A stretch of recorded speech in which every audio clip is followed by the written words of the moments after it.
Assalamualaikum warahmatullahi wabarakatuh. Perkenalkan, nama saya Karmila Herianti, MPM 19110021. Saya di sini akan membawakan materi kelompok 6, yaitu pengertian terapi keluarga. Terapi keluarga adalah salah satu bentuk intervensi psikologi keluarga sebagai subbab pada psikologi klinis. Selanjutnya, B. Konsep dan prinsip dasar. Terapi keluarga adalah model terapi yang bertujuan mengubah pola interaksi keluarga sehingga bisa membenahi masalah-masalah dalam keluarga.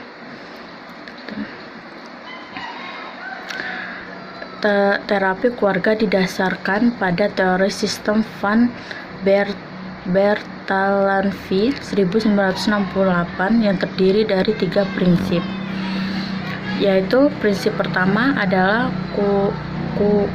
kausalitas, prinsip kedua ekologi, dan ketiga adalah subjektivitas. Terapis keluarga biasanya dibutuhkan ketika 1. Krisis keluarga yang mempengaruhi seluruh anggota keluarga. Kedua, ketidakharmonisan seksual dan perkawinan. Ketiga, keluarga dalam hal norma dan keturunan.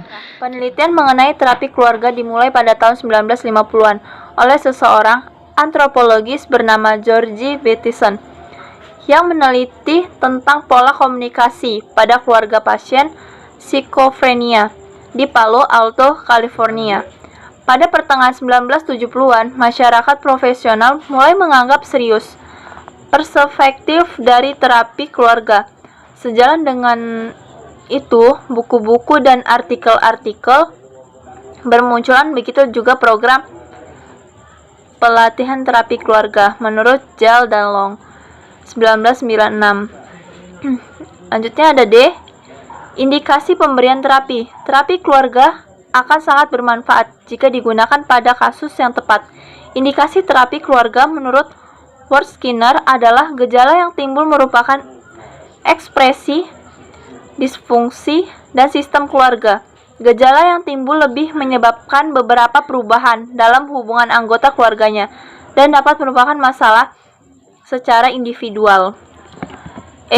Manfaat terapi keluarga. Manfaat untuk pasien yaitu mempercepat proses kesembuhan melalui dinamika kelompok atau keluarga, memperbaiki hubungan interpersonal pasien dengan tiap anggota keluarga, atau memperbaiki proses sosialisasi yang dibutuhkan dalam upaya rehabilitas.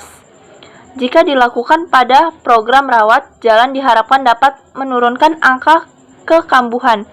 Manfaat untuk keluarga yaitu memperbaiki fungsi dan struktur keluarga sehingga peran masing-masing anggota keluarga lebih baik.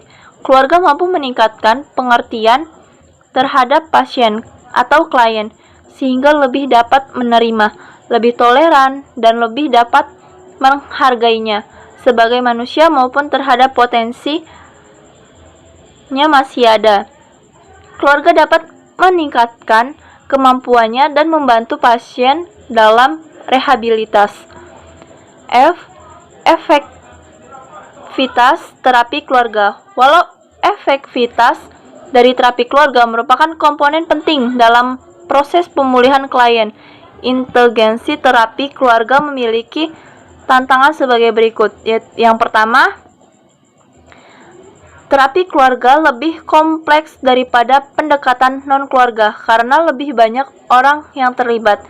Yang kedua, perlu keterampilan dan pelatihan khusus untuk terapi keluarga yang berbeda dari lainnya. Assalamualaikum warahmatullahi wabarakatuh. Nama Nurpadila, NPM 19110010. Di sini saya akan melanjutkan materi yang telah dibacakan oleh teman saya. Di sini saya akan membacakan materi pemberian terapi keluarga dalam perawatan klien gangguan jiwa. Keluarga merupakan tempat di mana individu memulai hubungan interpersonal dengan lingkungannya.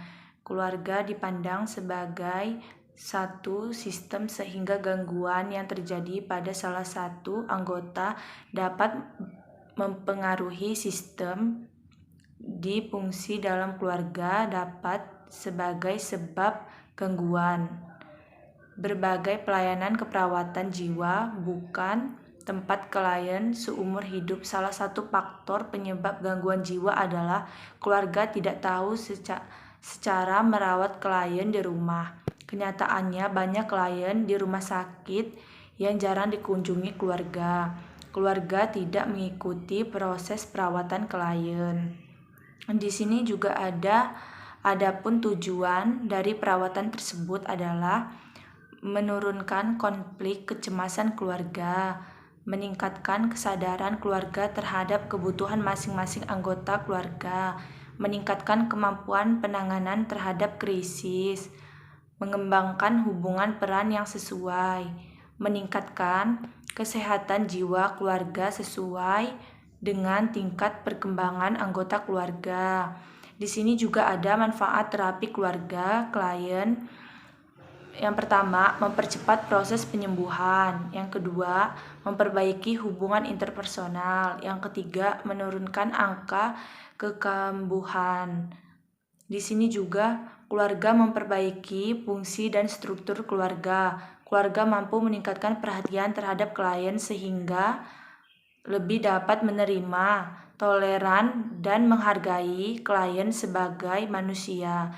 Keluarga dapat meningkatkan kemampuan dalam membantu klien dalam proses rehabilitas. Di sini juga ada peran perawat, mendidik kembali dan mengorientasikan kembali seluruh anggota keluarga, memberikan dukungan pada klien serta sistem yang mendukung klien untuk mencapai tujuan dan usaha untuk berubah. Di sini aktivitasnya ada 5, yaitu aktivitas komponen didaktik, komponen keterampilan, komponen emosi, komponen proses, dan komponen sosial. Assalamualaikum warahmatullahi wabarakatuh. Izin memperkenalkan diri, nama saya Rahmat Rizky, NPM 19110044. Di sini saya akan melanjutkan presentasi dari kawan saya. Selain peran perawat, yang perlu diperhatikan juga adalah bagaimana perawat membantu serta mendorong keluarga untuk terlibat dalam mencegah klien kambuh. Alasan keluarga dilibatkan dalam mencegah kekambuhan pada klien adalah keluarga merupakan tempat individu pertama memulai hubungan interpersonal dengan keluarganya. Keluarga merupakan suatu sistem yang utuh dan tidak terpisahkan, sehingga jika ada satu yang terganggu, yang lain ikut terganggu. Yang ketiga, keluarga menurut Slinger 1988 merupakan salah satu penyebab klien gangguan jiwa menjadi kambuh lagi, sehingga diharapkan jika keluarga ikut berperan dalam mencegah klien kambuh, setidaknya membantu klien untuk dapat mempertahankan derajatnya sehingga mentalnya karena keluarga secara emosional tidak dapat dipisahkan dengan mudah. Peran keluarga dalam terapi itu sendiri adalah membuat suatu keadaan di mana anggota keluarga dapat melihat bahaya terhadap diri klien yang aktif dan aktivitasnya. Kedua, tidak merasa takut dan mampu bersikap terbuka. Ketiga, membantu anggota bagaimana memandang orang lain. Yang keempat, tempat bertanya serta memberi informasi yang mudah dipahami klien. Yang kelima, membangun self-esteem. Yang keenam, menurunkan ancaman dengan latar belakang aturan untuk interaksi. Yang ketujuh, menurunkan ancaman dengan struktur pembahasan yang sistematis. Yang kedelapan, pendidikan ulang anggota untuk bertanggung jawab. Ciri-ciri fungsional ada 4, yaitu problem emosi merupakan bagaimana dari fungsi tiap individu. Yang kedua, kontak emosi dipertahankan oleh tiap generasi dan antar keluarga. Ketiga, hubungan antar keluarga yang erat dan hindari menjauhi masalah. Yang keempat, perbedaan antar anggota keluarga mendorong untuk meningkatkan pertumbuhan dan kreativitas individu.